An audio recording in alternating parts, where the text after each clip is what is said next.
tardes a todos y a todas. Hay que hacer cambio de lente. El acta de la sesión 82 se da por aprobada por no haber sido objeto de observaciones y el acta de la sesión 83 queda a disposición de las señoras y señores diputados.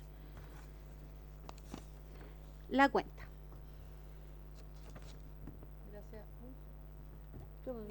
Gracias, presidente. Se han recibido los siguientes documentos. Oficio número 362 del Superintendente del Cuerpo de Bomberos de Rancagua, señor Raúl Montesinos, de fecha 14 de marzo, en respuesta al oficio 554, mediante el cual remite adjunto oficio número 81 del Consejo Regional de Bomberos de O'Higgins, el que está relacionado con el financiamiento del nuevo vehículo destinado a la cuarta compañía de esa institución. La indicación sustitutiva presentada por la diputada señora Marcela Riquelme a los proyectos de ley refundidos en tabla hoy, correspondiente a los boletines 14.526-14, 16.919-14 y 17.290-14, en primer trámite constitucional y reglamentario, y una nota del jefe de comité de C independiente de fecha 18 de marzo, por el cual comunica que el diputado Héctor Barría reemplazará al diputado Ricardo Cifuentes en la sesión de hoy. Toda la cuenta. Muchas gracias a la señora secretaria. ¿Se ofrece la palabra sobre la cuenta? Específicamente yo quisiera el contenido de la carta del... ¿Por WhatsApp? Está enviada por WhatsApp, sí. Respecto de eso vamos a hacer alguna... Si lo puede enviar el contenido de la carta del superintendente. Sí, lo publicamos, pero se lo enviamos al WhatsApp. Si lo puede enviar al WhatsApp por si tenemos alguna consulta al respecto para poder formularla a don Fernando Recio, que está hoy día presente. También aprovechamos a darle la bienvenida, como es habitual, ¿cierto?, al abogado asesor jurídico de la Junta Nacional del Cuerpo de Bomberos, y hoy día tenemos además, ya le vamos a dar la bienvenida oficial, pero lo anticipamos, la directora nacional de Senapred, la señora Alicia Cebrián López. Bienvenida como siempre. ¿Alguien tiene la palabra sobre la cuenta? ¿No? Muy bien. Pasamos entonces a la orden del día. No, al final solo paro. Esta sesión tiene por objeto tratar la siguiente tabla. Primero, pronunciarse sobre la propuesta de archivo de los proyectos de ley radicados en la comisión, que corresponde a los boletines 8.741-22, 9.016-22, 10.910-22 y 16.274-07, de conformidad a lo establecido en el artículo 18 del reglamento de la corporación. A este respecto, ¿verdad?, la semana pasada hicimos una breve reseña de estos proyectos, específicamente el 8.700, estoy buscando mis superapuntes, el 8.741, habíamos propuesto su archivo y estaba para la revisión de ustedes, puesto que se trataba de la regularización de la propiedad inmueble de bomberos. Tenía fecha de ingreso 20 de diciembre del año 2012, era el diputado Jorge Ulloa. Se había enviado un oficio el año 2016 a la Corte Suprema y este tema, entiendo, ya ha sido tratado en otros proyectos de ley. Por lo tanto, como sigue pendiente en la comisión, propusimos su archivo. Entonces pregunto ahora si estamos de acuerdo. Tenemos un problema que no hay quórum. Ahora sí, justo ahora. Muy bienvenida. No sabe cuán bienvenida diputada. Entonces vamos de a uno votando por el archivo. O si les parece todo. Sí. El siguiente, que corresponde al 9016, propusimos su archivo. Perdón la calidad de mis apuntes, pero aquí está. Puesto que se trataba de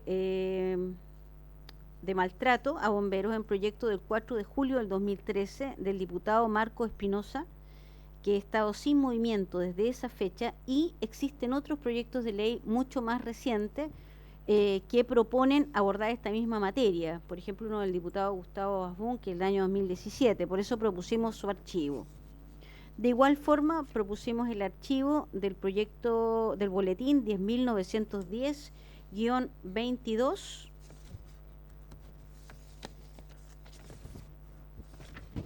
1910-22. Aquí está.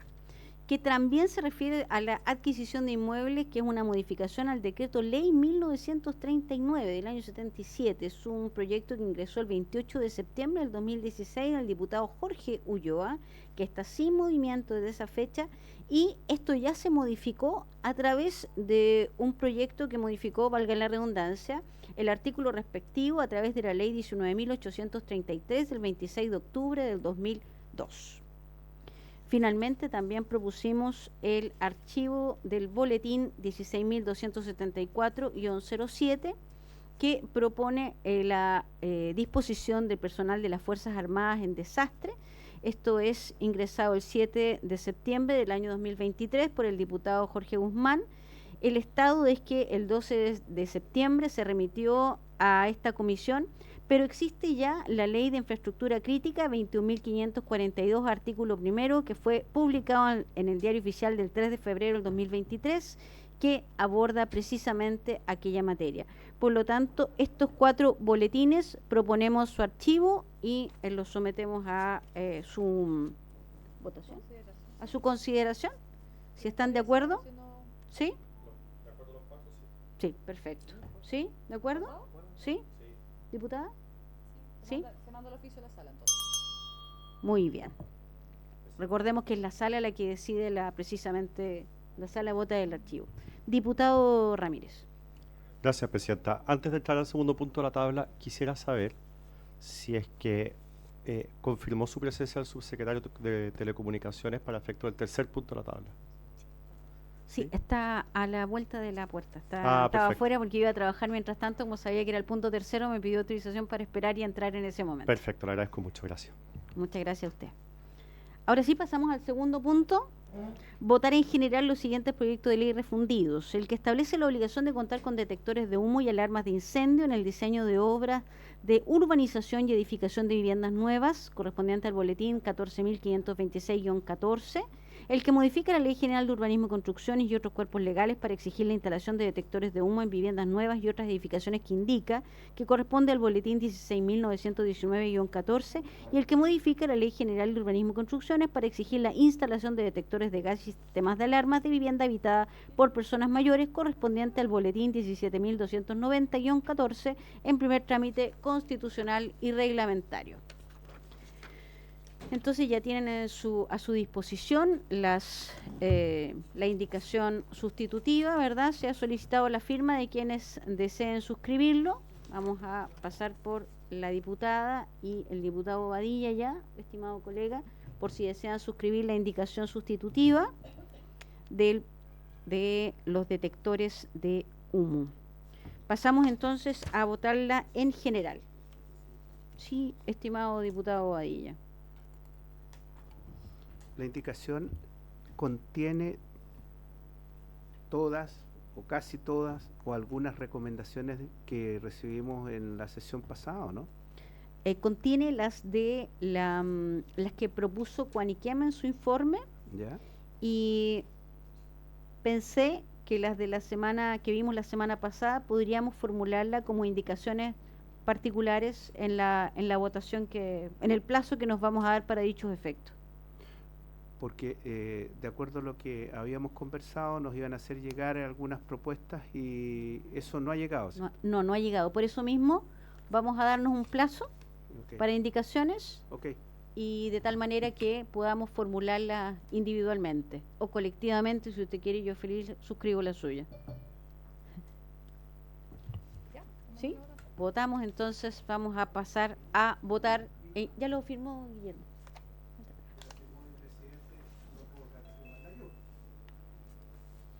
Muy bien. Vamos a proceder a la votación en general de las mociones refundidas. En el entendido que hay un texto que va a ser el texto con el cual nosotros vamos a trabajar, que es la indicación sustitutiva. Diputado Araya no está. Diputado Bobadilla. Por favor. Gracias. Diputado Cifuentes, que está reemplazado por el diputado Barriga. Sí, de acuerdo, a favor. Gracias. Diputada Medina. A favor. Gracias. Diputado Ramírez. A favor. Gracias. Presidenta. A favor. No hay nadie. No hay más diputados. Se aprueba por unanimidad, 5 votos a favor. Muy bien, el diputado Recio. Sí. Sí. Muy bien, aprobado en general, entonces la indicación sustitutiva que refunde los proyectos. ¿Alcanzamos la votación? Está cerrado. Ya. ¿Y plazo para indicaciones? Vamos a proponer plazo para indicaciones que estamos, plazo de indicaciones hasta el día, estamos a 18. Estimado diputado Barría. Disculpe, ¿se podrá incorporar a la diputada que llegó un par de segundos atrasada a esta votación? Solo si ¿Secretaria? se puede. Por su intermedio, no, el reglamento no lo autoriza porque ya está cerrada la votación. Ya. Lo siento. ¿A vuelta de la distrital? El lunes 7. Hasta el lunes 7. Bueno, para que lo dejemos para la vuelta de la semana distrital, vamos a dar un plazo para las indicaciones en particular hasta el día lunes 7 a las 12 horas, a las 12 del mediodía. ¿Sí? El lunes 7 de abril al mediodía para las indicaciones, entre ellas, vamos a recordarles, espero que nos estén mirando los amigos que vinieron la semana pasada para que nos puedan enviar las observaciones que van a mandarnos por escrito para poder introducirlas dentro de este boletín o dentro de esta indicación sustitutiva. Muy bien, ¿estamos de acuerdo entonces con ese plazo? ¿Sí? ¿No se toca? Sí. Ya, lo que aún no nos da. Vamos al tercer punto. Ahora sí, le pedimos al subsecretario que haga ingreso. ¿Sí? Si puede alguien avisarle, por favor.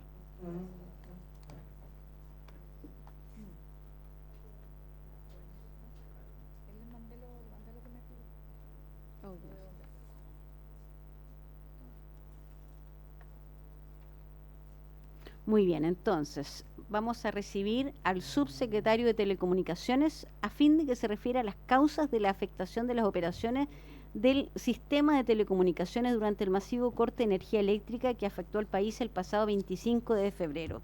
Se ha invitado para estos efectos al subsecretario de Telecomunicaciones, señor Claudio Araya San Martín. Muy bienvenido, subsecretario.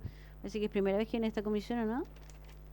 Sí. Parece que sí, parece que sí. Muy bienvenido. Es la comisión más agradable de toda la Cámara de Diputados y Diputadas. Sí, él se lo ha perdido, sí. Entonces, subsecretario, le doy la palabra para referirnos a lo que hemos conocido popularmente como el blackout, el 25F, ¿cierto? Para que nos pueda dar sus impresiones. Tiene usted la palabra. Gracias, presidenta. Saludar por su intermedio a los diputados y diputadas presentes. Creo que hay una primera introducción que hacer, porque puede sonar un tanto disonante. Yo voy a decir que las redes funcionaron, ¿ya? Y eso evidentemente contrasta con la opinión que tiene la ciudadanía, con la experiencia que tuvo la ciudadanía. Y esto tiene que ver con que existe un decreto 60 del año 2012 que establece las condiciones de autonomía energética que deben tener las redes de telecomunicaciones, esto como experiencia del terremoto del 2010, y la obligación que se establece para lo que denominamos infraestructura crítica. La infraestructura crítica la clasificamos en dos niveles de criticidad. Igual hay que tener a la vista que esto es una norma del 2012, ¿ya? Se establecen dos niveles de criticidad. Hay elementos de la red en que si falla un elemento se cae la red completa, tanto fija como móvil, ¿ya? Entonces los elementos que tienen ese nivel de criticidad son los que llamamos de nivel 1, ¿ya? Y para esos elementos se establece una autonomía energética de 48 horas, ¿ya? Existen otros elementos que permiten concentrar tráfico de muchas antenas o de distintas localidades en el caso de la banda ancha fija. Esos elementos los denominamos de infraestructura crítica nivel 2 y esos se les exige una autonomía de 4 horas. Para las antenas normales que atienden a la banda ancha móvil de una localidad cualquiera o de una comuna y que no están dentro de un sitio de infraestructura crítica, no existe ninguna exigencia de autonomía energética. Y eso, para esta discusión se torna bastante crítico, porque en el fondo cuando se definió esta normativa de infraestructura crítica se definió pensando en que los servicios de emergencia pudieran operar, en que hubiera gestión de la emergencia. No se definió pensando en que la ciudadanía tuviera servicio. Y esa situación es la que prevalece hoy día. Por lo tanto, cuando yo digo que la red funcionó, lo que me refiero es que la infraestructura crítica tuvo la autonomía que tenía que tener, mayoritariamente. Para ponerlo en números, la infraestructura crítica nivel 1 más nivel 2 suma 11.800 sitios, ¿ya? De esos 11.800 sitios hubo 106, vale, sin menos del 1%, que no tuvieron la autonomía exigida, ¿ya? O sea, no cumplieron con las 4 horas o no cumplieron con las 48 horas. Los 11.700 restantes sí tuvieron la autonomía. ¿Dónde está el problema? Aquí hay que diferenciar dos tipos de problemas distintos. Uno de los problemas es que en Chile hay 52.000 sitios de telecomunicaciones, de los cuales 11.800 tienen autonomía energética forzada por ley.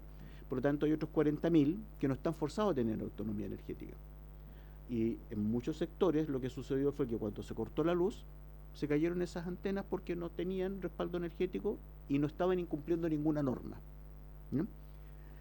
El segundo fenómeno tiene que ver con que la red se sobrecargó por dos razones. Una, porque efectivamente antenas que no tenían respaldo energético fallaron, y si estaban dentro de la cobertura de otra antena, los usuarios accedieron a esa otra antena. Por lo tanto, la carga normal de las antenas que siguieron operando aumentó, pero además hubo un fenómeno de carga desde la internet fija a la internet móvil. ¿Qué era lo que pasaba en los hogares? Que se cortaba la luz en el domicilio, significaba que se caía el router que está en el domicilio, y por lo tanto la gente se quedaba sin internet. Y cuando la gente se queda sin internet fija, lo que hace es ir al internet móvil a tratar de averiguar qué pasó, a tratar de informarse o a tratar de resolver los problemas que estaba resolviendo. Entonces, la red móvil quedó operando en su infraestructura crítica a niveles 1 y 2, mayoritariamente, pero con una carga de tráfico distinta a la habitual, distinta a la carga de tráfico para la cual fue diseñada. Y esa congestión significó que habían cosas que se podían hacer con red móvil y cosas que no se podían hacer. Particularmente, se viralizaron algunos videos de gente que estaba viendo partidos de fútbol en su teléfono móvil. Bueno, esa gente que estaba viendo partidos de fútbol estaba evitando que otras personas pudieran buscar información sobre la crisis, porque estaban consumiéndose el ancho de banda que se estaba compartiendo entre las antenas que quedaban. Entonces tenemos estas dos situaciones. Por una parte, de las 40.000 antenas que no tienen respaldo energético, una proporción importante cayó, y por otra parte, la red que siguió funcionando se vio saturada producto de que tuvo que absorber todo el tráfico de aquella parte de la red que no funcionaba. Esos son los dos fenómenos. Para ello lo que hemos trabajado son dos cuestiones en paralelo. Primero, decir que nosotros hicimos una redefinición durante el año pasado del cuáles eran los sitios que eran catalogados como infraestructura crítica, ¿ya? Esto se debería revisar cada 4 años, pero desde el 2012 a la fecha no se había hecho. Nosotros en 2024 lo hicimos, y producto de esta revisión se incrementó la cantidad de sitios de infraestructura crítica en 125. ¿Ya? Son 125 más de los que eran antes del 2024. Y una segunda revisión fue ir a mirar la norma, el decreto 60 del 2012, porque cuando se creó el decreto 60, la dependencia que tiene la población de las telecomunicaciones no era la misma que es hoy día. Por lo tanto, fuimos a hablar de conceptos un poco distintos. El decreto 60 habla de autonomía energética, ¿ya? No separan en el caso en que para una determinada infraestructura crítica hay un único cable de fibra óptica que si se corta se interrumpe. No hay ninguna obligación al respecto, solamente hay obligación de autonomía energética. Lo que estamos planteando en nuestro nuevo decreto 60, por favor no va a ser 60 el número, es que haya resiliencia en las redes, vale decir que las redes continúen operando ante situaciones de catástrofe, cualquiera sea la naturaleza, una inundación, un incendio, un terremoto, un apagón generalizado, que las redes como tales sigan funcionando. Y esto igual manteniendo el concepto de que lo primero que hay que cautelar son los servicios de emergencia. Ayer tuve una reunión con el general de Carabineros encargado de las telecomunicaciones y me comentaba que ellos en sus 32 SEMCOS no tuvieron interrupción de servicio. O sea, tenían el respaldo energético y la internet les funcionó. Eso significa que lo que había que cautelar principalmente se cauteló. Otro ejemplo, en Senapred teníamos servicio, pero además vimos que estaba congestionado porque había muchas personas en el sector, por lo tanto desplazamos un carro móvil para reforzar la red.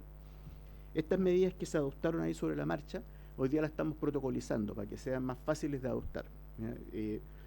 Queremos que cuando haya una antena, no importa de qué chip sea la persona, le dé servicio, o sea que se active el roaming de emergencia. Esto se hizo ¿ya? Se instruyó desde Senapred a las pocas horas del corte. La implementación fue más lenta de lo que nos hubiera gustado. Entonces vamos a reforzar con la industria un protocolo que nos permite que el roaming de emergencia se active temprano. Un segundo trabajo es que en el nuevo decreto 60 estamos aumentando la autonomía desde 4 a 6 horas para la infraestructura crítica a nivel 2, ¿ya? Donde además estamos definiendo cuáles son estos nuevos sitios de infraestructura crítica a nivel 2. Una tercera línea de trabajo que hemos implementado es que vamos a definir también un protocolo con la industria de gestión de red y gestión de tráfico. Gestión de red me refiero a cuando nosotros tenemos una torre, ustedes ven una torre llena de antenas, cada antena consume una parte de la energía que tiene esa torre. Eso significa que en una situación de corte del suministro eléctrico, las baterías duran menos.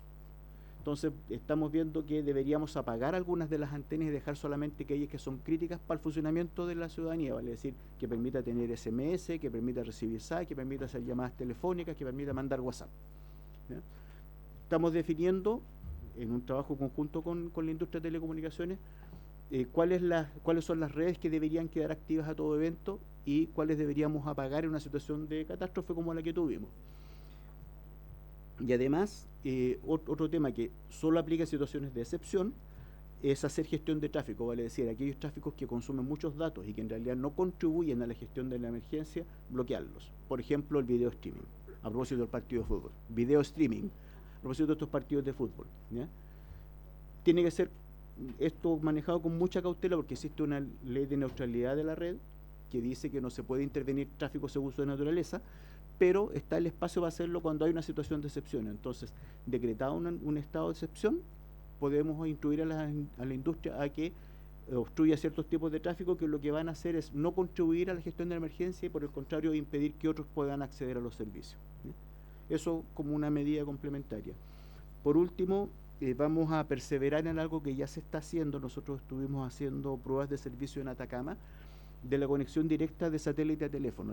Los satélites tienen la gracia de que no les importa si tenemos un terremoto, un incendio, un temporal, los satélites siguen funcionando. Y ya está disponible un servicio que permite que los teléfonos puedan mandar SMS en situación de que no haya otra cobertura. Entonces, ante un apagón de la red, el satélite puede suplir la necesidad para SMS hoy día, ¿ya? ¿Cuál es nuestro foco? Es lograr que haya más de una empresa de satélites con más de una empresa de telefonía móvil en acuerdo para que esto esté disponible para toda la ciudadanía y no solamente para los clientes de una determinada empresa. Esa es una medida que todavía está incipiente, todavía no existen las constelaciones de satélites suficientes para atender a todo el mundo, pero por lo menos vemos ahí un camino que efectivamente da la resiliencia que andamos buscando, porque los satélites van a seguir funcionando independientemente de lo que nos pase a nosotros. Eso es lo que puedo informar, presidente. Muchas gracias, subsecretario.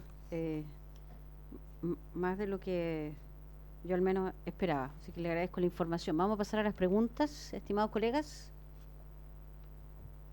Diputado Araya. Gracias, Presidenta. Agradecer la exposición del subsecretario, muy completa. Surgen algunas dudas en cuanto a, por ejemplo, la normativa entre 4 y 48 horas, dependiendo lo crítica en el fondo de la infraestructura. Lo primero es, si nos ceñimos a alguna norma internacional, en el fondo, ¿cuál es el criterio? También yo entiendo que esto es la medida de las posibilidades, porque esto significa costo. O sea, al final cualquiera de estas medidas de aumentar la autonomía significa un mayor costo que se traspasa al precio que pagan los usuarios, y eso obviamente es algo que siempre se tiene que tener en consideración. Se señala que hay sitios o lugares que tienen mayor prioridad. Me tocó estar a las 5 de la tarde en Apoquindo con Vespus, o sea, un lugar crítico como para la ciudad de Santiago. No había forma de conectarse a internet, o sea, ni las llamadas por teléfono. O sea, no sé cuál es el fondo de ese criterio. Lo otro es en relación a muchos respondedores. Con la caída de internet, muchos respondedores, ya sea servicios municipales, bomberos, etcétera, se les caen un montón de plataformas. Yo no sé si eso está contemplado, hay posibilidades de priorización o de que estas posibilidades que están viendo con compañías, en el fondo, para poder dar soporte satelital, etcétera, está incorporado. Tal vez esto puede pasar un poquito a la consulta de Senapred en cuanto a la respuesta de emergencia, pero a nivel de logística. Luego, ¿es necesario alguna modificación legal para poder hacer ese control de tráfico? Con lo que actualmente está vigente, esa modificación iría dentro del marco de infraestructura crítica, de telecomunicaciones, donde para poder orientarnos un poco eventualmente para el día de mañana, orientar la discusión legislativa. Gracias, Presidenta. ¿Alguien más tiene preguntas? Diputado Yarzo. Muchas gracias, Presidenta. Efectivamente, aquí prácticamente todo Chile quedó sin servicio de Internet. Y esto afectó a emprendedores, afectó comunidades, por ejemplo, turísticas, porque más encima fue en vacaciones, en febrero. Y ahí mi pregunta es porque había una compañía, y esta es mi experiencia personal, por eso es la pregunta bien específica. Había una compañía que sí funcionaba y había otras compañías que no funcionaban. ¿A qué se debe eso y el por qué pasó eso? Porque no quiero dar nombre de las compañías porque creo que no corresponde, pero sí había una compañía que en el lugar que me encontraba funcionaba perfecto, pero las otras compañías están todas caídas. Entonces, si se puede saber qué pasó con eso, por qué pasaba eso en algunos lugares, en otros lugares no había servicio para nada, ninguno, y en otros lugares efectivamente funcionaba una compañía y otras no. Tiene mejor tecnología, tiene mejor inversión, o cumple con los requisitos que la Superintendencia de Telecomunicaciones fiscaliza, no sé. ¿Cuál puede ser la razón al respecto? Esa es mi única duda. Gracias, Presidenta.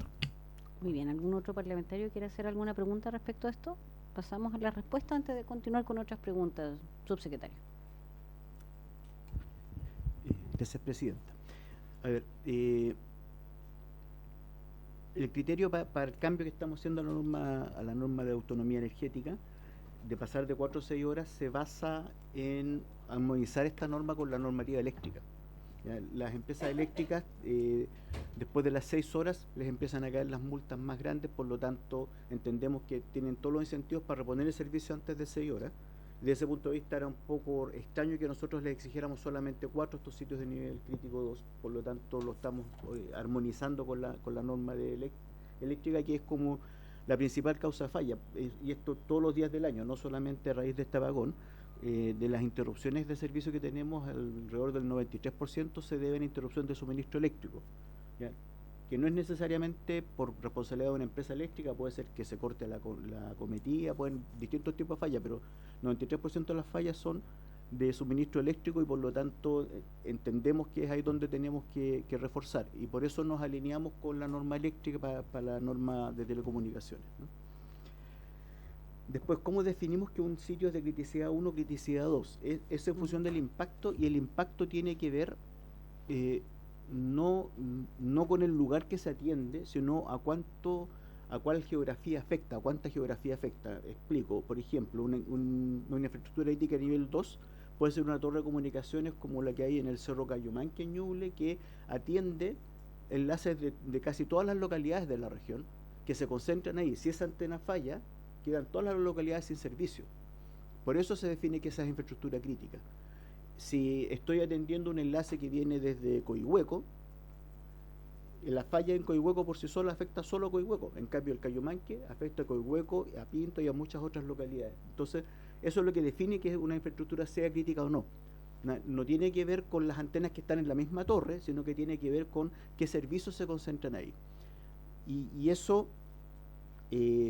A propósito del fenómeno que comentaba recién el diputado, había una empresa que funcionaba y otra no, y en realidad, claro, le tocó una localidad donde funcionaba a lo mejor Entel, y en la localidad del lado a lo mejor funcionaba Movistar, y la de Maya a lo mejor funcionaba Claro. Y esto es porque ellos son empresas que tienen antiguas centrales telefónicas, que tienen unidades de respaldo con baterías, con grupo electrógeno, y por lo tanto mantuvieron operando, y si dentro de ese sitio había una torre con antena, esa antena no se cayó, pero fue circunstancial cuál fue la empresa, ¿ya? Por eso que para nosotros era relevante activar el roaming de emergencia, para que independientemente de cuál fuera la empresa con la cual usted tenía su chip, habiendo una antena encendida lo pudiera atender. Ese era el fenómeno que andábamos buscando, y esto es porque entendemos que las redes tienen una historia y en función de esa historia van a tener o no respaldos de energía. De hecho, de las 40.000 antenas que no tienen la obligación de tenerlo, no cayeron las 40.000, cayeron muchas menos. ¿Y por qué? Porque habían algunas que estaban instaladas en estos sitios de telecomunicaciones antiguos que tienen respaldo energético, o estaban instaladas en la azotea de un edificio que tiene grupo electrógeno y se alimentaban del grupo electrógeno. Entonces, hay harta casuística entre medio que justifica por qué algunas antenas anduvieron y otras no, y la verdad es que en esto está más o menos distribuido, no es que haya habido una en particular que respondió muy bien y otra en particular respondió muy alta, relativamente distribuido como fenómeno de fallas, ¿no? Después, nosotros cuando se definen estos niveles de infraestructura crítica, se definen pensando en quienes deben atender la emergencia, ¿ya? Por eso les traía a colación el caso de Carabineros, en que los 32 SEMCO todos tuvieron energía, pero también tuvieron telecomunicaciones. Sus enlaces de internet fijo estuvieron operativos. Con bomberos en general pasó lo mismo. Digo en general porque puede haber habido casos en que el cuartel estaba alimentado con un router de banda ancha fija y ese router no tenía respaldo energético. Y en ese caso se perdió el servicio no porque se haya caído la red, sino porque en el cuartel no había energía para el router que lo comunicaba. En términos generales, cuando definimos la criticidad, también nos preocupamos que aquellos sitios que atienden a los servicios de emergencia, donde los tenemos mapeados, también tengan el respaldo energético, ¿sí? Y eso pasa normalmente en el centro de las ciudades. Un retén que está en las afueras de Cañete, por ejemplo, es posible que esté fuera de este radar y por lo tanto sí podría haber tenido problemas, ¿sí? Y es un problema a abordar a propósito, ¿no? Solamente estoy contando la historia. Respecto a hacer control de tráfico, esto de bajar el tráfico de datos que no es necesario para la gestión de la emergencia, nosotros entendemos que tenemos habilitación legal para hacerlo, que no es necesario una modificación a la ley, y baja todo el tráfico, no solamente el de la infraestructura crítica. O sea, lo que se hace para ponerlo en más blanco y negro es, si tengo un servicio de streaming conectado a una central y está distribuyendo streaming a todas las redes, es cortar ese servicio mientras dura la emergencia. Ese es el objetivo, con lo cual aliviamos la red completa, no solamente la infraestructura crítica. Ahí abordé creo que todo, presidente. ¿Alguien tiene más preguntas al respecto? Sí. Bueno, recién llegando, dijimos que se enchufen. Bueno, yo tengo una pregunta. En realidad tengo varias preguntas. Primero, este tema de las antenas, de la autonomía, ¿puede dar alguna explicación respecto de lo que ocurrió con Transelec? En Transelec se cayó el software, ¿cierto? SCADA, y ¿este no es acaso considerada infraestructura crítica? Esa es una de mis preguntas. La segunda pregunta, si nos puede explicar a prueba de diputados, ¿qué es el roaming de emergencia? Fíjese que yo es primera vez que lo escuchaba, me sorprendió mucho. Dice, ¿por qué no lo hemos aplicado en otras ocasiones? ¿Qué es el roaming de emergencia? Realmente, y le he preguntado a muchas personas, ciudadanos comunes, y no tienen idea de cómo funciona. De hecho, había aplicaciones que enseñaban a cómo activarlo, y hay otros que decían que se activaba automáticamente.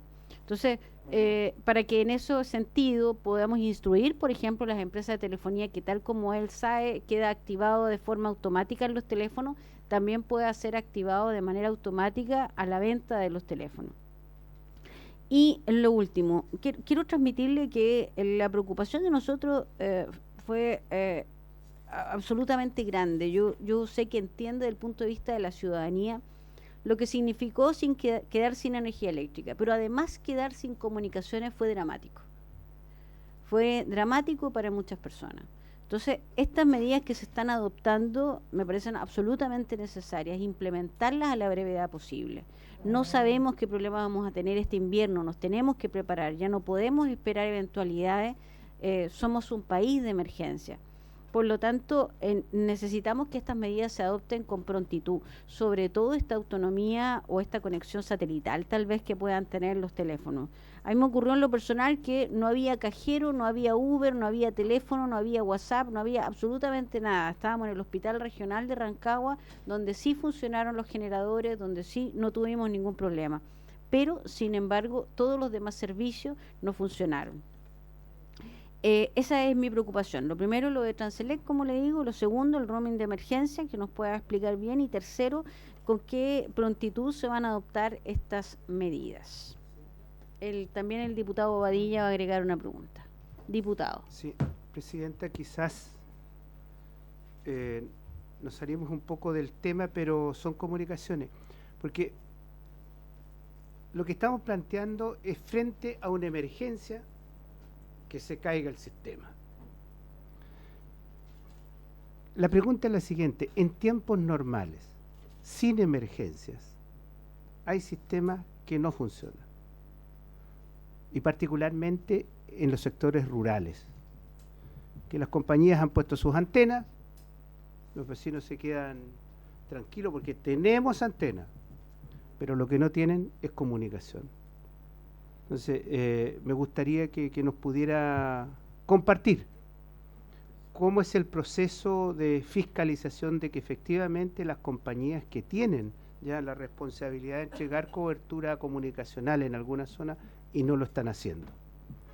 Puedo dar ejemplos. En la comuna de Santa Juana, provincia de Concepción, la comuna de Florida y la comuna de Hualqui, que son comunas rurales, en muchos de estos sectores teniendo las antenas, pero no tienen la comunicación, que es lo que realmente importa. Entonces, ¿cómo procede la fiscalización, las sanciones? Me gustaría que nos pudiera compartir alguna opinión al respecto. Subsecretario. Subsecretario, por favor. Pero podemos aprovechar el empujón, ¿cierto? Ya, vamos a partir con el tema Transelec. Efectivamente, Transelec reportó una falla y es confuso porque efectivamente la falla habla el sistema de comunicaciones del sistema SCADA, pero eso es una red privada que no pasa por las redes de las operadoras de telecomunicaciones. ¿Bien?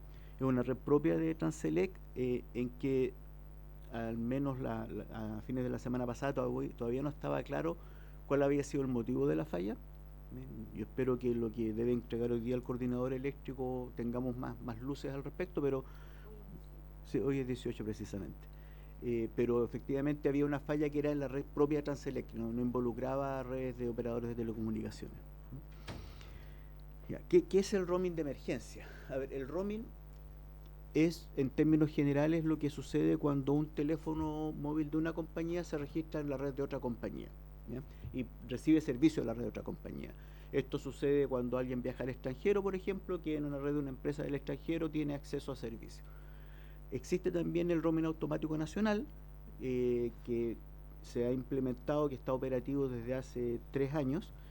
Este roaming automático nacional, en ciertas localidades donde hay una única antena o hay solo 2 antenas, las empresas que están presentes en esa localidad están obligadas a dar servicio a los teléfonos de todas las compañías, no solamente la antena de la propietaria de la antena, ¿ya?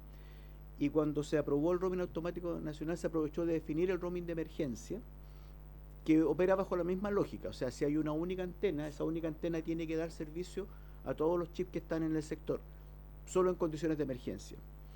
Y esto es así porque las empresas, para cuidar sus redes, evitan subir líneas que no estén obligadas a subir a su red. Entonces se habilita el roaming de emergencia cuando ocurre la situación de emergencia.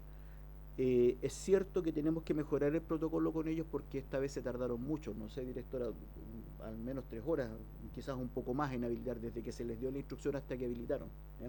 Entonces tenemos que mejorar ese protocolo para que la habilitación sea mucho más rápida, ¿ya? Pero efectivamente es ante una situación de emergencia, se les instruye desde Senapred y las empresas activan, y por lo tanto, en una zona donde están todas las antenas apagadas excepto una, esa única tiene la obligación de atender a los chips de todas las compañías, ¿ya? Es así como funciona, y efectivamente usted da en el clavo con un aspecto que vimos que no operó con facilidad, que es los teléfonos muchas veces tienen bloqueado el servicio de roaming en el dispositivo, y hay que informar a la gente la forma de habilitarlo, ¿ya? El tema es que si no hay comunicaciones no es muy fácil informar a la gente cómo habilitarlo, por lo tanto podríamos explorar la alternativa de que vengan con el roaming habilitado. Esto normalmente las personas lo deshabilitan por temor a que signifique costo, ¿no? Eso es lo que sucede. En particular tengo el relato de personas en sitios fronterizos, en Ollagua, en Colchane, en que se recibe señal desde Bolivia y les aparece un cobro de roaming internacional, que no es poco. Entonces las personas optan por tener deshabilitado el roaming en su teléfono. Ahora, eso ocurre en sitios fronterizos, no ocurre acá en la zona central, pero bueno, es una práctica que tienen las personas para evitar que aparezcan estas sorpresas, ¿no? Pero yo creo que igual es explorable, porque me parece que más personas pudieran haber tenido servicio si hubieran sabido cómo activar el roaming, ¿no? Porque tuvimos zonas amplias con señal y con un tráfico razonable, donde hubiera esperado que la red estuviera más bien saturada producto de la cantidad de gente, y eso significa que muchos teléfonos no se registraron a esa red, y eso fue porque no tenían habilitado el roaming. Ya, respecto a los plazos, las distintas medidas tienen distintas temporalidades, ¿ya? En particular, el aumento de los sitios afectos a la definición de infraestructura crítica es algo que ya está en curso, por lo tanto dentro de este año debería quedar concluido. La modificación al decreto 60, que aumenta las horas de autonomía para la infraestructura crítica nivel 2 desde 4 a 6 horas, es algo que estamos a la espera de validación final. Por lo tanto, yo estimo que deberíamos estar entrando a la primera quincena de abril a Contraloría a la toma de razón, y espero que Contraloría no tarde mucho en ello, ¿ya? Me imagino será un par de meses en revisar, pero eso es lo que sigue, digamos, que es un decreto supremo.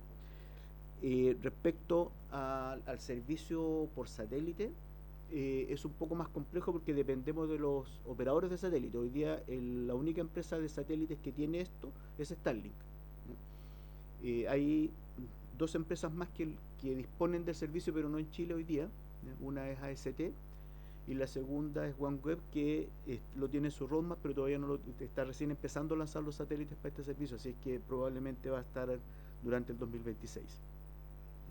Eso, y la verdad es que es la medida un poco estrella en esto, en el sentido de que eso es cobertura en todo el territorio nacional. O sea, pensemos en cualquier tipo de emergencia, una persona se extravía en la cordillera, y si tiene vista al cielo, va a tener acceso al servicio de mensajería satelital. Entonces creo que es una muy buena noticia, que esperamos se vaya concretando. Nosotros hicimos pruebas en Atacama, vamos a hacer pruebas en Aysén en condiciones climáticas más adversas, y luego de eso ya se va a normalizar, pero lamentablemente con una sola compañía de satélite y una sola compañía móvil. Queremos que esto se amplíe. Y con eso creo que haber de todo, porque el caso de las antenas donde no hay...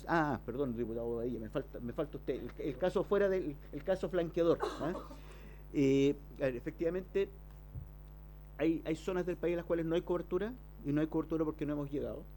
Hay otras zonas del país donde debería haber cobertura y esta falla. Hemos visto un fenómeno que se ha ido repitiendo en el tiempo, y es que empresas que instalaron sus sistemas, porque cuando se instala una antena de estas en un cerro, no siempre se llega con suministro eléctrico público. Muchas veces se ponen sistemas de energía propios, típicamente un grupo electrógeno con petróleo y bancos de batería, ¿ya? Y se produce que les roban las baterías, y las empresas, cuando les roban las baterías, están obligadas a reponerla, pero dilatan esto todo lo que pueden. El camino que hemos tenido precisamente con Santa Juana, también con Contulmo, con el alcalde Leal, lo hemos conversado y hemos logrado tener un procedimiento ahí, y es que frente a la denuncia de pérdida de señal, va nuestro equipo de fiscalización, se constata que efectivamente el sitio está fuera de servicio, se oficia y se presenta encargo a la empresa para que le salga más caro no reponer. Básicamente la sanción son multas, y en función de esas multas las empresas van y reponen. Pero es un proceso lento, diputado. No tengo otro mejor hoy día que no sea que frente a la denuncia despachar un fiscalizador, porque nosotros tenemos 39 fiscalizadores para atender todo el país. Entonces los fiscalizadores no pueden estar dando vueltas, tienen que ir focalizadamente a recepcionar las obras de 5G, a recepcionar las obras de fibra óptica nacional, o a fiscalizar cuando hay denuncias. Entonces es un personal escaso para la cantidad de trabajo que hay, y por lo tanto frente a la denuncia nosotros vamos, pero proactivamente no somos capaces de recorrer todos los sitios rurales. O sea, actúan por denuncia, ¿no? Diputado Badilla tiene la palabra. Están actuando, debo asumir, por la falta de personal frente a la denuncia, no por iniciativa propia. Y este acuerdo que establecieron con el municipio de Contulmo, ¿es posible que también lo establezcan con la municipalidad de Santa Juana y Florida, igual que?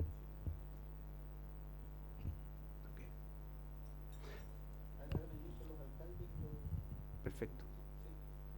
Sí, subsecretario, si lo puedes repetir al micrófono, por Sí, favor. perdón. Este acuerdo con el alcalde de Contulmo consiste en que de alguna forma el municipio nos ayuda en esto. O sea, ellos, evidentemente, las personas de la comuna llegan a la municipalidad y dicen, oiga, se volvió a caer la antena, ellos avisan y nosotros ahí despachamos. Ningún problema en tenerlo. De hecho, con el alcalde de Contulmo teníamos, además, en la conversación acordamos que ellos iban a centralizar las indemnizaciones, porque las personas que tienen contratado una línea y que se quedan sin servicio están sujetas a una indemnización por parte de la compañía, y el municipio iba a concentrar las denuncias para hacer el reclamo de la indemnización de una. Así que se puede hacer lo mismo donde sea necesario. Perfecto, perfecto, perfecto.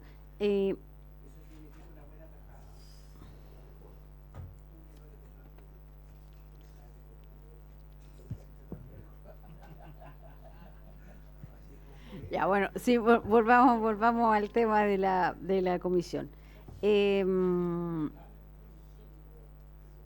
Lo de Transelec, sí, ya estamos.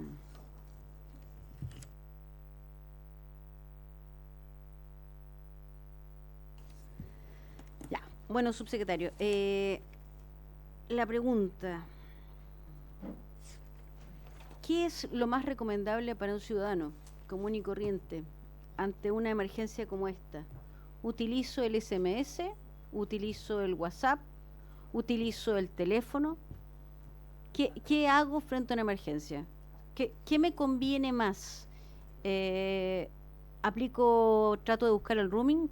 ¿Cuál es el consejo que podemos darle a la ciudadanía frente a otra contingencia que pueda acaecer de estas mismas características y donde no tuvimos orientación? Porque, como usted dice, la orientación se dieron por televisión o se dieron por otros medios y resulta que no existía ni radios en algunos sectores. ¿Qué orientación le podemos dar para comunicarse a la gente ante una eventualidad así? Ya, Presidenta, a ver, primero, nosotros hemos estado, ahora que hay servicios, hemos estado refrescando algunas indicaciones a través de nuestras redes sociales. Además, la directora está trabajando activamente en que el SAE además llegue a través de otros medios, no solamente de los celulares. Por lo tanto, es otra cuestión en la cual efectivamente vamos a tener en algún minuto alguna mejora. Y para la ciudadanía lo primero es determinar si tiene o no tiene servicio, y en caso de que haya pérdida de servicio, activar el roaming si es que no lo tiene activado.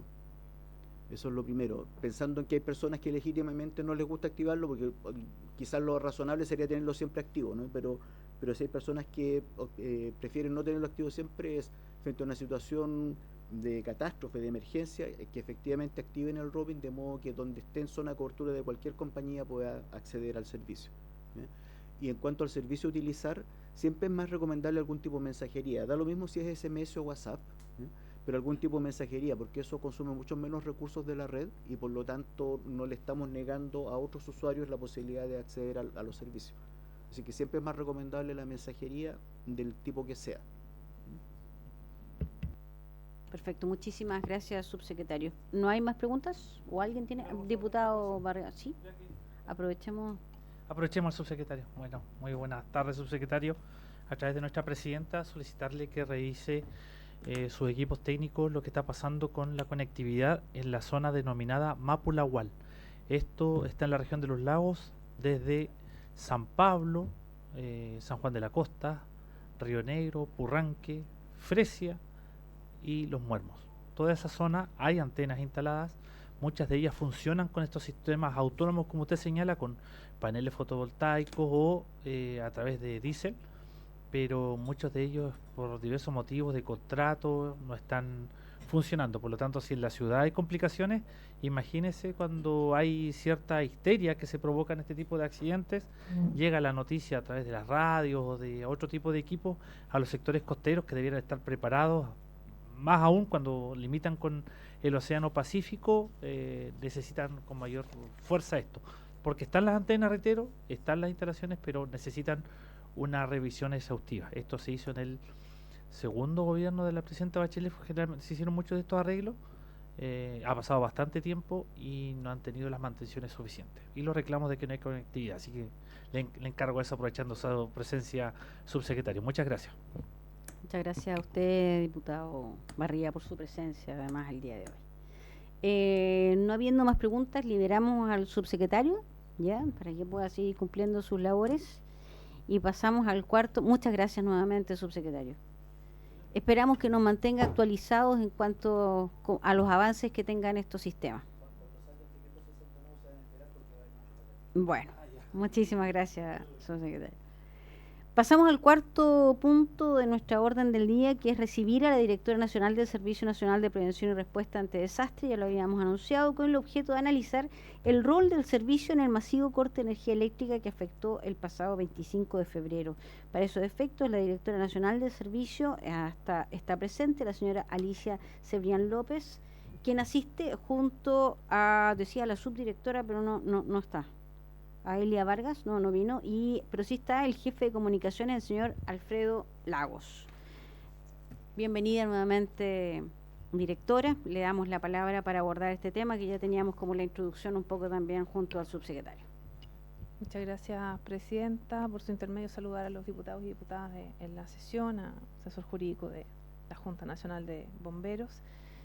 Agradecer la invitación a la comisión y que nos permita poder explicar y dar a conocer cuál fue el rol del servicio en esta situación de emergencia, que como bien se sabe ya y ha sido ampliamente difundido, es un corte, una interrupción total del suministro de electricidad entre las regiones de Arica y Parinacota y Los Lagos a las 15:16 horas del día 25 de febrero, producto de la desconexión del sistema de transmisión de la línea nueva Maitencillo-Pan de Azúcar.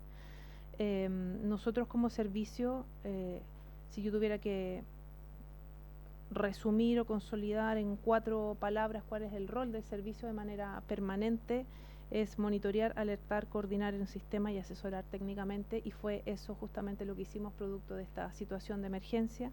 A las 15:16 horas, cuando se produjo la interrupción total del suministro, producto de que nosotros estamos monitoreando constantemente la situación de todo el país, de las distintas variables de amenaza, y porque también nos vimos afectados por el corte de suministro por un 30 segundos que demoró en reponer el sistema de soporte que tenemos nosotros en el edificio del nivel central y en nuestras direcciones regionales.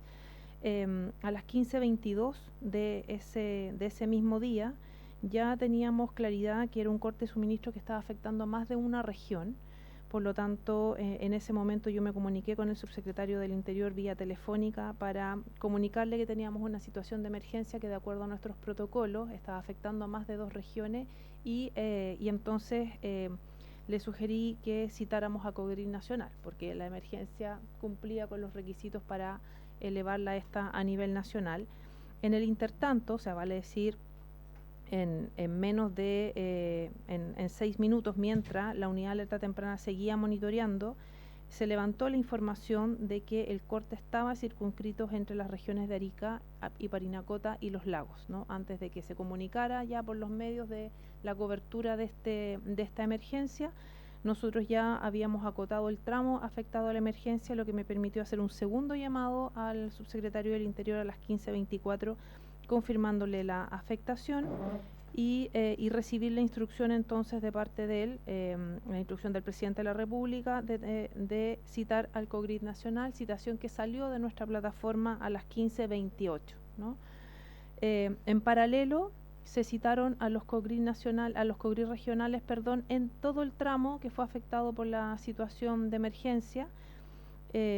Y a las 15:32 de ese mismo día se reforzó por radio la citación a COGRID Nacional y la información a nuestras direcciones regionales para que actuaran de la misma manera de acuerdo a los protocolos que tenemos. Y a las 16:15 inició la sesión del COGRID Nacional. Si usted ve, presidenta, en mi relato, en menos de una hora estaba la emergencia detectada, detectado el tramo afectado y citada a las 21 autoridades que forman parte de nuestro COGRID nacional y iniciado la sesión del COGRID en menos de una hora desde que se reportó el evento. Producto de este trabajo de monitoreo y de coordinación del sistema, se logró además en paralelo, mientras las autoridades llegaban a la reunión del COGRID nacional, poder levantar las afectaciones sectoriales que eventualmente estaba dejando este corte de suministro, pudiéndose constatar en ese monitoreo, que después fue reportado por cada una de las autoridades al COGRID una vez iniciada su sesión, de que no existían afectaciones en materia de orden público a ese minuto en el que estaba produciéndose el corte de suministro, que ninguno de los centros de salud reportado por el Ministerio de Salud tenía problemas de afectación, pues todos contaban con respaldos de energías operativos, que existían algunos problemas en medios de transporte producto del corte de los semáforos, que se vio afectado por el corte de suministro, y que habían algunas situaciones de emergencia menores ocurridas en el metro de Santiago, producto de ascensores que dejaron de funcionar y carros que suspendieron su desplazamiento al interior de los túneles, lo que generó evacuaciones que fueron coordinadas por Metro, y con el apoyo de bomberos también la evacuación de las personas que quedaron adentro de las estaciones atrapadas. Y a partir de la sesión del comité se fueron tomando una serie de decisiones respecto a suspensiones de algunos eventos en 2 regiones y al monitoreo de la situación de emergencia. Una situación puntual que pasó en el paso fronterizo Cardenal Zamoré por falla del tablero eléctrico, que obligó a cerrar temporalmente la función del paso fronterizo, y una situación que afectó el agua potable en la región de Antofagasta. Todo eso fue monitoreado en el transcurso del comité, en el cual se siguieron tomando las decisiones a la par que se recibía la información del coordinador eléctrico en relación a las causas del apagón y a la hora estimada de reposición. Tal como lo explicó en su momento el ministro de Energía en la sesión especial que se hizo en la Cámara de Diputados y Diputadas, la obligación de informar a la ciudadanía sobre el origen del corte y la hora estimada era del coordinador eléctrico, situación que nosotros esperamos en el COGRID, encabezado por la ministra del Interior y Seguridad Pública en ese momento, para poder tomar decisiones que finalmente después fueron comunicadas en un punto de prensa, encabezado por la ministra del Interior y Seguridad Pública respecto a el establecimiento del estado de excepción de emergencia y el posterior toque de queda. Me parece importante, Presidenta, por su intermedio, si me lo permite, señalar que creo que es necesario, pese a la incertidumbre que generó el corte de suministro, el horario de reposición, a que fue un día hábil, y que la gente en su mayoría, si bien había mucha gente aún de vacaciones, estaba retornando a sus actividades normales. El comportamiento de la ciudadanía fue realmente ejemplar en términos de mantener la calma, de seguir las instrucciones que se les estaban dando en las localidades más apartadas, de, si bien se registró congestión, tal como lo explicó el subsecretario de Telecomunicación en temas comunicacionales, nosotros, por ejemplo, desde Senapred no tuvimos ninguna dificultad en términos de soporte comunicacional. Prueba de ello es que mientras transcurría esta emergencia fue necesario enviar mensajes SAES a la región de la Araucanía, que estaba siendo afectada por incendios forestales, y eso se pudo realizar producto de que existían telecomunicaciones redundantes que permitieron el envío de esa mensajería. No era solo el corte de suministro de lo que estábamos preocupados en ese momento, y la función del servicio se pudo hacer de manera coordinada y eficiente, producto de que teníamos ese respaldo y ese soporte. Al día siguiente, Presidenta, por su intermedio, se realizó un segundo COGRID para poder monitorear ya no el corte de suministro, porque finalmente a las 8 de la mañana del día siguiente ya se había conseguido un 97,5% de recuperación en el total del servicio. Por lo tanto, se monitoreó algunos de los compromisos que se habían establecido el día anterior, en términos de, por ejemplo, la suspensión de clases en todo el tramo, de manera de darle tranquilidad a las familias y no tener la incertidumbre de que si se recuperaba la luz tenían que volver, y de monitorear algunas situaciones que pudieran haberse registrado durante la noche. El COGRID sesionó como se acordó en la reunión. Misma situación pasó en las direcciones regionales, que sesionaron También durante el transcurso de la mañana reportando novedades desde su región y solo la región de Antofagasta volvió a tener una sesión al día siguiente a las 16:30 horas porque asociado al corte de suministro hubo un problema en el sistema de abastecimiento de agua potable de un sector de la región de la comuna de Antofagasta, lo que hizo necesario tener un monitoreo de manera más permanente ahí hasta que se repusiera el servicio. Eso es en general, Presidenta, por su intermedio, lo que se hizo para monitorear, alertar y monitorear el corte de suministro. Creo que también es importante mencionar por su intermedio a esta comisión que si bien se presentaron situaciones puntuales en alguna interrupción y continuidades operacionales, el trabajo que se ha realizado de fortalecimiento del sistema para que el sistema sea resiliente ante cualquier situación de emergencia permitió, por ejemplo, que ningún hospital tuviera alguna situación relevante en términos de no poder dar continuidad a su servicio, porque se ha trabajado para que todos tengan su respaldo eléctrico. Tuvimos una situación puntual en la región de O'Higgins, en los hospitales de Pichidegua y San Vicente, que no es que no tuvieran respaldo, sino que no se les había hecho la mantención a esos generadores, tuvieron alguna falla que no impidió su funcionamiento, pero que ya se instruyó que eso se revisara. Este trabajo de resiliencia y de preparación ha permitido, por ejemplo, que el 68,5% de los servicios sanitarios rurales cuenten hoy día con un respaldo de manera de permitir el abastecimiento de agua potable aun cuando no exista el suministro, que es una situación que a nosotros siempre nos ha mantenido muy preocupados porque las causas como en cascada que devienen después de una situación de emergencia no solo es el corte de luz en este caso, sino que también en los aguas potables rurales y otra serie de situaciones. Entonces, el rol que tiene Senapred es no solo coordinar que este sistema funcione en la respuesta, sino que es tratar de caminar hacia que un sistema en general se vuelva resiliente, vale decir que esté preparado para este tipo de situaciones, y hemos ido avanzando en esos términos. Prueba de ello son estas cifras que le menciono, Presidenta, por su intermedio. Un 68,5% de los servicios sanitarios rurales dependientes del Ministerio de la Pública cuenta con un respaldo que le permite funcionar 12 horas sin suministro eléctrico. Todos los centros de salud cuentan con su respaldo sus respaldos energéticos de manera de mantenerse operativo. Misma situación tenemos con otros centros de primera respuesta, Carabineros de Chile, PDI, bomberos en muchos casos. El SAMU en muchas regiones también cuenta con un sistema de respaldo de comunicaciones paralelo al habitual, de manera que el sistema pueda dar una respuesta adecuada y oportuna frente a situaciones como esta. Y finalmente, Presidenta, si me permite,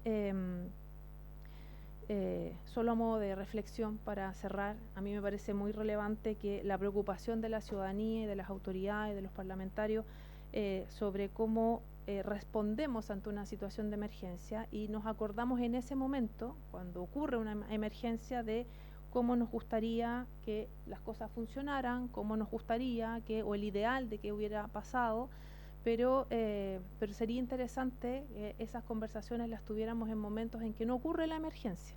Ya dio cuenta el subsecretario recién de que ante la aspiración de que las telecomunicaciones no se caigan, que sean redundantes, que se mantengan, y a la necesidad y a la dependencia que tenemos hoy día del suministro eléctrico para muchas cosas de nuestra vida habitual, no solo a poder prender la ampolleta en nuestras casas, es que nos encontramos con que hay una normativa que fue realizada hace 10, 15 años atrás, que no se ajusta a las necesidades que tenemos hoy día, a que tenemos instituciones con presupuestos que no dan cuenta de la necesidad que requieren para poder mantener un sistema de respuesta resiliente, eficiente, y que esté a la altura de no tener afectaciones cuando ocurren este tipo de situaciones de emergencia.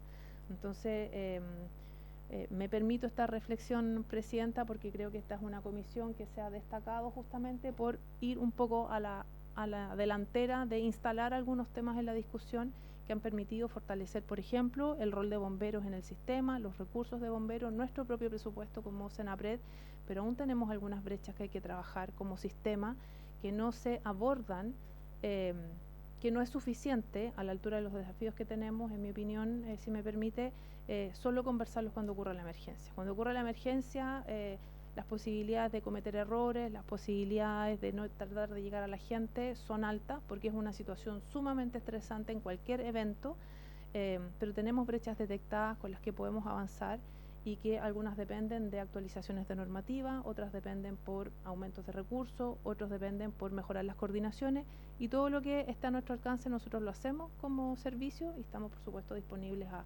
seguir avanzando en cualquiera de las líneas y observaciones que ustedes nos puedan hacer al rol que cumplimos ese día en la emergencia. Muchas gracias. Muchísimas gracias a usted, directora. Precisamente en esta comisión tratamos de ser tan resilientes como nuestro sistema lo permita y precisamente ponernos en esa situación. ¿Cómo podemos precaver? Por eso estamos legislando sobre los detectores de humo. Y como usted bien dice, me voy a permitir citar una película, Sally, del accidente del avión, en el amarizaje del avión en el río Hudson. ¿Sí? ¿La vio usted, Cristina? Sí, una película protagonizada por Tom Hanks que habla precisamente del factor humano. Cuando todo está previsto, pero no se considera el factor humano. Vamos a abrir preguntas, inquietudes, comentarios. No. Yo tengo 3 inquietudes, directora. Primero, la situación puntual del hospital de mi región, del hospital de Pichidegua y de San Vicente. ¿La mantención de estos sistemas es de responsabilidad del servicio de salud en este caso específico? Primera cosa. Segundo, respecto a los servicios sanitarios rurales, que es una gran inquietud que muchos parlamentarios hemos tenido durante harto tiempo, de que quedan sin luz y quedan sin agua. ¿Qué pasa con el otro 31,5% que no tiene este sistema de respaldo? Si es que usted lo sabe, a lo mejor tenemos que oficiar en ese sentido, tal vez a la DOH, pero le pregunto por si acaso. Y lo último, el tema del transporte. Tuvimos, los que son de la región metropolitana, la ausencia del metro, ¿verdad? Y los que somos de regiones, tampoco funcionó ferrocarriles. Usted, me imagino que monitorearon aquella situación. ¿Existe algún plan para aquello? ¿Usted lo sabe o insistimos en nuestra citación al ministro de Transporte para esos efectos? ¿Diputados? ¿Más consultas? ¿No? Diputado Badilla. Presidenta, yo agradecer la información que nos entrega la directora. Yo sé que la convocatoria no es para lo que voy a plantear, solo si ella lo tiene a bien que nos pueda comentar. En la sesión pasada de esta comisión acordamos invitar, tengo entendido, al Ministerio del Interior y a alguien más respecto de la deuda que este ministerio tiene ya con bomberos y también con la Senapred, porque el año pasado fuimos testigos y nos enteramos de que esta institución estaba en DICOM y entendemos la explicación, que era porque no se les había traspasado los recursos necesarios para pagarle a los proveedores. Frente a una emergencia siempre se depende de terceros muchas veces y para eso hay que tener los recursos. Entonces la consulta es: ¿se ha normalizado la situación al día de hoy o todavía hay cuestiones pendientes de financiamiento para Senapred y que ésta no haya podido dar cumplimiento con sus proveedores? Eso, presidente. Aprovechando que la directora está acá. Si usted tiene la información, directora.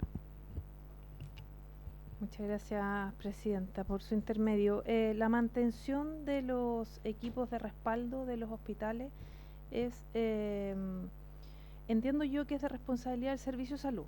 ¿Sí? No podría estar equivocada, diputada, no quiero cometer un error, me puedo comprometer a averiguar. No obstante eso, la dificultad que se presentó en ese minuto fue superada rápidamente, ¿no? Lo mismo nos sucedió en el Hospital Sotero del Río, en la comuna de Puente Alto, en la región metropolitana, donde hubo un pequeño problema con el generador y eso rápidamente se resolvió.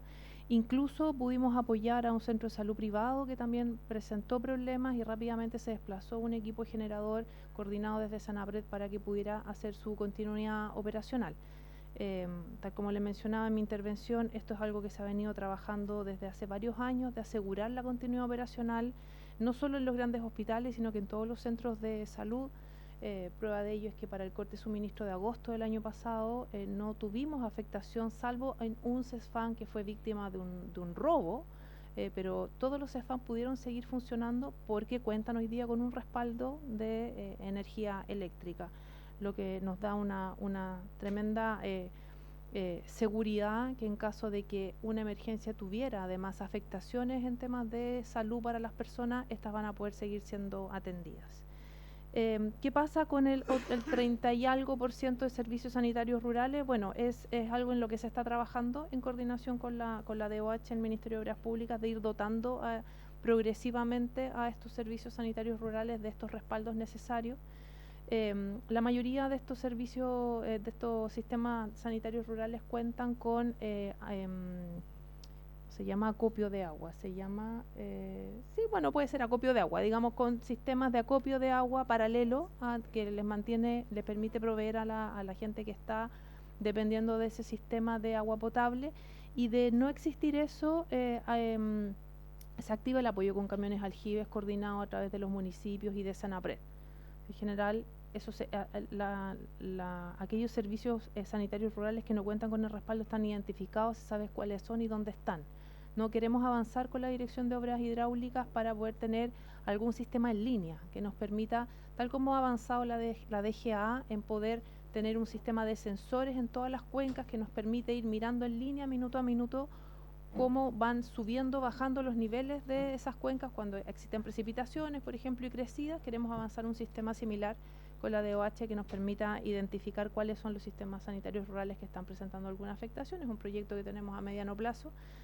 Son hartos sistemas sanitarios rurales afectos a la DOH, y además hay otros particulares y otros dependientes de municipios que también sería importante. De lo que doy yo cuenta son los que dependen del Ministerio de Obras Públicas.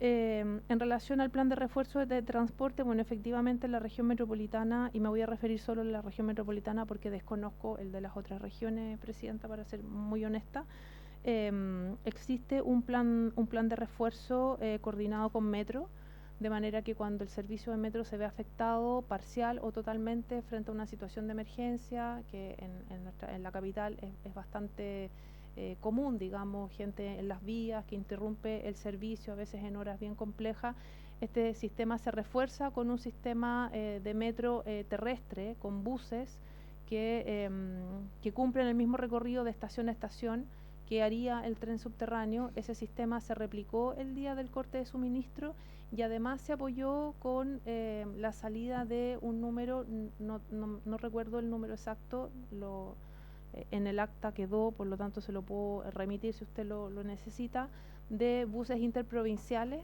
que fueron a reforzar el sistema de transporte. Ahora, probablemente todo se vio visualmente colapsado porque efectivamente el metro absorbe mucha de la población que se transporta en la región metropolitana, y al no funcionar hizo que toda esta gente saliera a superficie y que tuviera que caminar largas distancias a veces para poder llegar de un paradero a otro, porque los buses venían con mucha gente también, ¿no? Fue un momento, una hora además, donde se produjo la salida desde los lugares de trabajo y la salida anticipada de todo el mundo producto del corte de suministro. Entonces, efectivamente, la carga de pasajeros fue muy superior a la habitual en ese mismo horario en un día cualquiera, ¿no? Pero existe un plan de refuerzo del sistema de transporte que se vio tensionado también producto de la gran cantidad de personas que anduvieron en ese minuto en superficie para poder llegar a sus lugares de destino. Presidenta, en relación a la pregunta del diputado Bobadilla, respecto a los recursos de Senapred para pagar a los proveedores, se ha ido normalizando la situación, aun cuando mantenemos un monto todavía impago de proveedores del año 2024, aproximadamente 7.000 millones, que todavía se mantienen pendientes y que esperamos que se normalice a la brevedad, pero ha ido bajando el monto de nuestra deuda. ¿Alguien tiene más preguntas para la directora? La diputada Karen Medina. Más que pregunta, Presidenta, bueno, saludarle, agradecer la exposición y mencionar que justo ese día del apagón, efectivamente, estábamos en territorio, yo estaba en la región de Biobío, la provincia de Los Ángeles, así es que igual nos sumamos rápidamente al COGRI que se realizó ahí provincial, fue rápida la reacción, también los mismos problemas que se mencionan acá, considerando la preocupación por los hospitales, los electrodependientes, estaban los servicios. Estaba el servicio de salud, efectivamente, ellos ya estaban en trámite de conseguir generadores para los que tenían problemas. Los hospitales no tuvimos mayores reclamos y sí lo que pudimos ver que colapsó un poco fue el tema de los semáforos. Y ahí se nos generó un desorden porque también los servicios liberaron a mucho personal que viaja entre las comunas y me imagino que eso pasa en todas las grandes comunas. Y ahí estaban los tacos y era complejo. Y lo que sí vi fue estudiantes de educación superior haciendo tránsito. Gracias a Dios se respetaron, no hubo mayores accidentes ni nada, pero ellos se sumaron inmediatamente a ayudar en esa situación de emergencia y yo creo que eso hay que destacarlo y es muy importante cómo nos preparamos todos para ese tipo de emergencia, cómo actuamos en pro de ayudar más que generar con el colapso de la preocupación y de todos querer como correr, arrancar, porque era una situación si bien compleja, pero que se podía tomar con calma. Así es que más que nada eso, Presidenta, y sí preguntar por los semáforos, porque no sé quién ahí debería coordinar, porque no lo hemos mencionado y sí es un caos. Diputado Parría. Bueno, saludar a la directora también de esta importante institución. Sé que hubo muchas dificultades, no solamente en este corte de luz, sino que en otros eventos. Allá tenemos en nuestra región de los lagos también incendios forestales, hay hartos temas bien complejos, el hundimiento también de una barcaza en el sector de Bahía Mansa, pero sé que estos desafíos se pueden superar y quiero aprovechar también donde sin duda se dan a conocer las falencias, la labor que desarrolla Alexis González allá como director regional de la región de los lagos. Sabemos que él está en una situación de subrogancia, entiendo que hay un concurso que debiera estar listo para un director o directora definitivo, pero ha logrado una buena administración y gestión con los municipios, la disposición también de informar cuando uno llama y consultar por algunos temas de manera bastante directa, así que tiene buena representación directora ya en nuestra región de los lagos. Como inquietud también hay que mejorar, sobre todo con los sectores rurales, donde no hay comunicación, donde las radios prácticamente cayeron todas también. No todas tienen equipo autónomo y la información es a través de la radio. No hay otra fórmula, salvo una excepción, creo que fue la Biobío, siguió funcionando allá, pero no, las demás no llegan. Por lo tanto, hay que siempre hablamos de un país sísmico, de un país que está sujeto a diversas inclemencias, pero una vez más quedó demostrado que desde el punto de vista humano hay voluntad, pero desde el punto de vista técnico todavía tenemos hartas carencias. La gente, reitero, de los sectores rurales y costeros, muchos de ellos quedaron desconectados porque, no hay ni luz eléctrica, pero lo que estaba pasando en la ciudad, ellos prácticamente ni siquiera se dieron cuenta. Si hubiese sido algo más catastrófico, tampoco hubieran tenido noticias. Hay que lograr una inversión, reitero, en tecnología. Hoy día están los medios, no todo puede llegar por cableado, hoy día hay sistemas satelitales y otros que nos permitirían estar atentos a estas cosas que ocurren. Muchas gracias, Presidente. Muchas gracias a usted, diputado. Directora, ¿algún comentario respecto de las consultas o comentarios que se han hecho? Sí, Presidenta, muchas gracias. Bueno, le agradezco al diputado Barría las palabras hacia nuestro director subrogante. Efectivamente, se hizo producto del paso de ONEMI a Senapred. Se estableció en la nueva normativa que en todo el primer y segundo nivel jerárquico del servicio tenía que ser afecto al sistema de alta dirección pública. Durante el año pasado y comienzo de se hicieron todos los procesos que nos van a permitir, espero yo, en el primer semestre tener a todos nuestros directores y directoras regionales afectos a ese sistema y el 1 de abril asume el nuevo director regional de Los Lagos, ya electo por alta dirección pública, lo mismo que el director regional de la región de Aysén. restándonos solo un cargo de subdirección y una dirección regional, que es la región de O'Higgins, que también ya están en proceso finalizando, por lo tanto vamos a tener durante este año ese proceso ya finalizado. Respecto a lo que preguntaba la diputada Medina en relación con los semáforos, bueno, efectivamente entiendo yo, pero no quisiera caer en una imprecisión, que la responsabilidad de la mantención de los semáforos está compartida entre las municipalidades y el Ministerio de Transporte, pero no quisiera dar una respuesta equivocada, por lo que me puedo comprometer a levantar esa información y responderla por oficio, si me lo permite, Por supuesto. Presidenta. Por supuesto, directora. ¿Hay más preguntas, comentarios, inquietudes? ¿No? No, muy bien. Entonces, agradecemos la presencia de la directora y su jefe de comunicaciones, ¿verdad? La dejamos liberada para estos efectos. Le agradecemos nuevamente la disposición, como siempre, y ante alguna observación al respecto, por supuesto que háganosla llegar. Sí, por supuesto. Presidenta, gracias. Sí, es que yo quería reiterar una invitación que hicimos durante el año pasado a esta comisión, a poder, si lo estiman, visitar o sesionar un día en Senapred, en el nivel nacional. Me parece importante que los integrantes de esta comisión conozcan físicamente cómo es, cómo funcionan y ver, constatar cómo presencialmente todo lo que nosotros les relatamos acá. Sería importante que, sí, que están cordialmente invitados, cuando lo estimen lo podemos coordinar. Sí, podemos hacer la visita o sesionar allá, que es más entretenido, sesionar allá, ¿no? 2 por 1, dice aquí la chiquilla. Bueno, claro que nos queda al lado, sí. Porque tenemos un plazo el 7 de abril para las indicaciones. Significa que vamos a votar, vamos a empezar la votación el día 8. Por lo tanto, podría ser el 15. ¿Sí? ¿Podríamos tener una fecha tentativa el 15 de abril? ¿O el 22 de abril, tal vez? ¿Martes? No, Presidenta, sí. No podemos sesionar días de sesiones ordinarias de la sala. Una sesión, o sea, tendría que ser un día. Una visita efectiva tendría que ser un día jueves. Un día jueves, y va a estar complicado ese, el 17, que es Semana Santa, tendría que ser el 24. ¿Sí? ¿Sí? El 24, para el cumpleaños del diputado Barría, se compromete a reemplazar al diputado Cifuentes. Entonces, dejamos la sesión, lo vamos a dejar desde ya como fecha tentativa para el 24 de abril, ¿le parece? ¿Sí?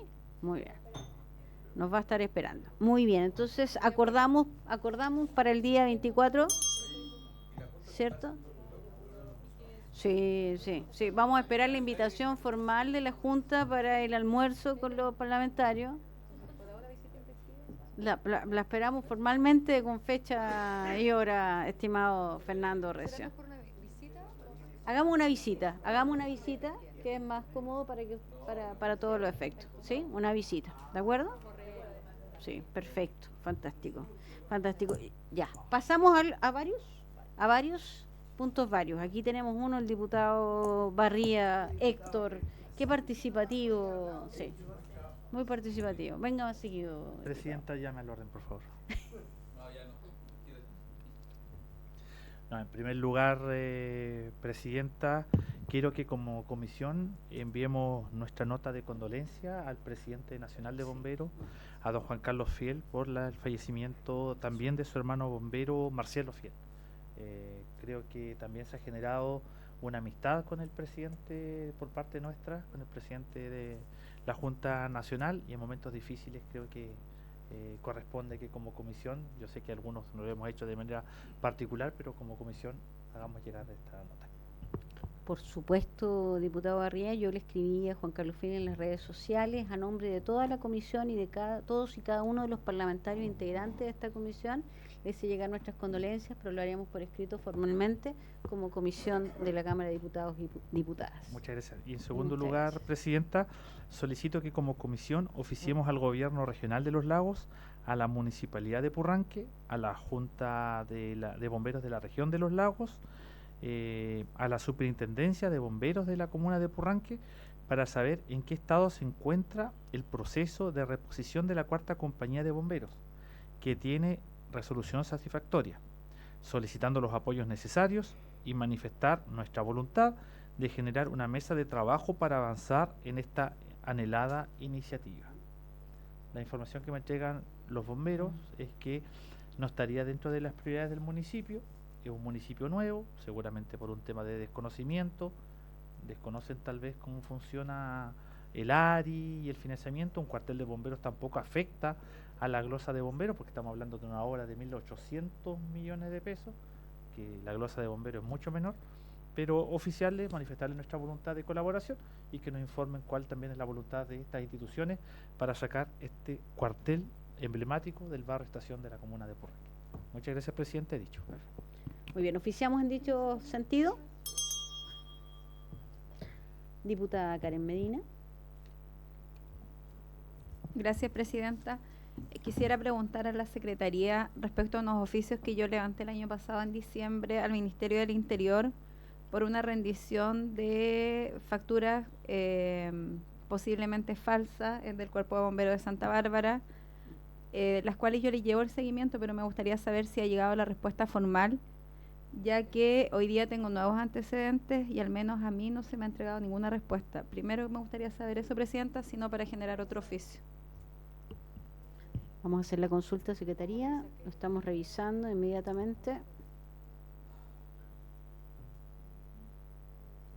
Aprovechamos a hacer noticias de alarma, claro, noticia, ¿cómo se llamaba eso cuando decían noticia último minuto? Noticia en desarrollo, temblor magnitud, ¿cuánto? 5.3 en la región, 5.8 en la región de Coquimbo. Y tenemos aquí a la directora de Senapred, mire.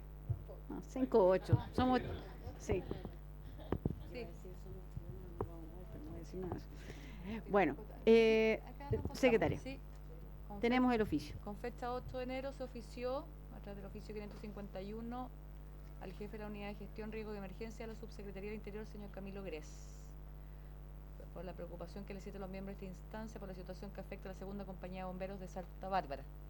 ¿Es correcto, no es cierto? No Sí. tiene respuesta a ese oficio del 8 de enero. ¿Desea usted que lo reiteremos, diputada? Sí, pero necesito agregar antecedentes al mismo oficio respecto que en ese momento Camilo Grez, que estaba acá en la comisión, nos transmitió que se le había pedido la devolución de esta factura. Eso eran 20 millones de pesos.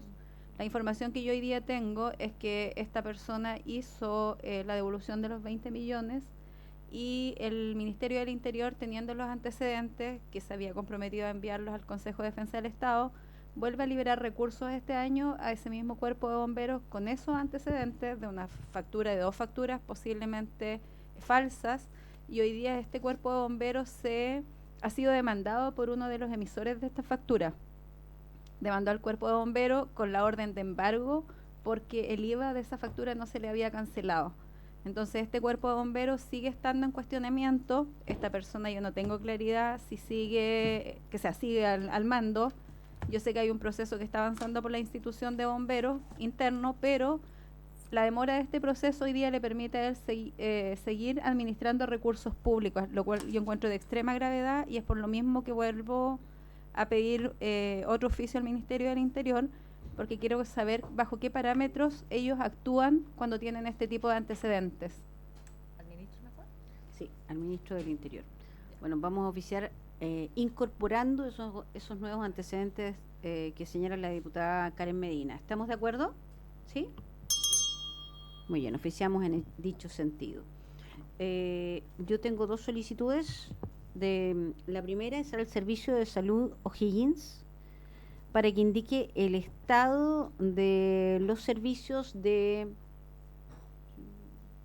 de respaldo eléctricos, tanto del Hospital de Pichidegua como del Hospital de San Vicente, y el plan de mantención del resto de los hospitales de la región respecto de los equipos electrógenos, se dice, de los equipos electrógenos para casos de emergencia. Y lo segundo, me ha llegado la solicitud de citar al alcalde de Licantén, don Claudio Alejandro Reyes Fuensalida, que desea venir a raíz de diversos, esta comuna ha sido afectada por inundaciones en diversas ocasiones y quiere venir a exponer la situación de su comuna específicamente. Si están de acuerdo en que lo recibamos, estimados colegas, una solicitud que me hizo llegar el diputado Roberto Celedón. ¿Están de acuerdo? ¿Sí? Perfecto. Entonces, primero, la campana para el oficio y segundo, para la citación del alcalde, diputado Araya. Y que pueda hacerlo telemáticamente. Por supuesto, si lo considera mejor para efectos de su comparecencia, puede hacerlo también de forma telemática. Lo autorizamos desde ya para esos efectos. Presidenta. Sí, diputado Araya. Dos cosas. Uno, poder destacar que la directora de Senapred concurre, a diferencia de las otras autoridades que invitamos, concurre sagradamente y de forma oportuna a esta comisión. Yo creo que hay que destacar eso, así que el reconocimiento en la comisión, pero lamentar obviamente que las autoridades de gobierno no concurran. No sé si hubo alguna novedad a propósito de lo que tratamos en la sesión pasada, por que un tema que preocupa mucho a bomberos, que es el tema de seguro, está parado en la división jurídica y no ha habido novedades. Yo creo que esto tenemos que poner un plazo límite y entiendo que podemos, si no, informarle a la Contraloría si es que no hay respuesta de acuerdo a los plazos, ¿no? Entonces, esperemos una semana. ¿Le parece que esperemos una semana más y después, si no? Por supuesto, esperemos una semana. Porque ya son muchos meses los que hemos esperado, sí, y Bomberos no puede seguir esperando esta situación. Así es, usted tiene toda la razón. No, porque trato de llegar a consenso. No, es prudente Yo además. estoy en la lógica de generar puentes. Grabemos esa frase del diputado Araya. Bueno, me parece, esperemos una semana, puesto que lleva una semana enviado el oficio en ese mismo sentido, y no solo podríamos oficiar a Contraloría, sino que además mantenemos su ánimo de consenso, diputado, sino que además citar a las autoridades como estaba previsto en ocasiones anteriores, tanto por la deuda que aún se mantiene en Senapred como por el tema de bomberos que usted ha señalado, que está pendiente ese proyecto de ley. ¿Algún otro punto de varios? Me sumo a los agradecimientos, directora. Por supuesto, reconocer que usted tenía la inquietud misma de poder venir para contarnos cómo había sido el desarrollo de este evento, así que se lo agradezco a través de esta comisión. ¿No hay más puntos varios? ¿Sí? Secretaria. Presidenta, la semana anterior se acordó volver a invitar a la SEC el día 25, sí, cuando ya estuviera el informe del coordinador. Sí, se publica hoy día, entiendo. Así es, hoy día 18 de marzo, recordemos, se publica el informe. Vamos a, antes de citarla, invitarla, vamos a consultar, porque recuerdo que había un plazo de observaciones. Entonces le vamos a preguntar a la SEC si tiene la información o lo aplazamos una semana más. Ya, de lo contrario quedaría citada para el día 25 de marzo la superintendenta de Electricidad y Combustible para efectos de informarnos sobre el informe que debiera ser entregado hoy día 18 de marzo por parte de el coordinador eléctrico. Gracias. Muy bien. Entonces, habiéndose cumplido el objeto de esta sesión, esta se levanta siendo las 19:04.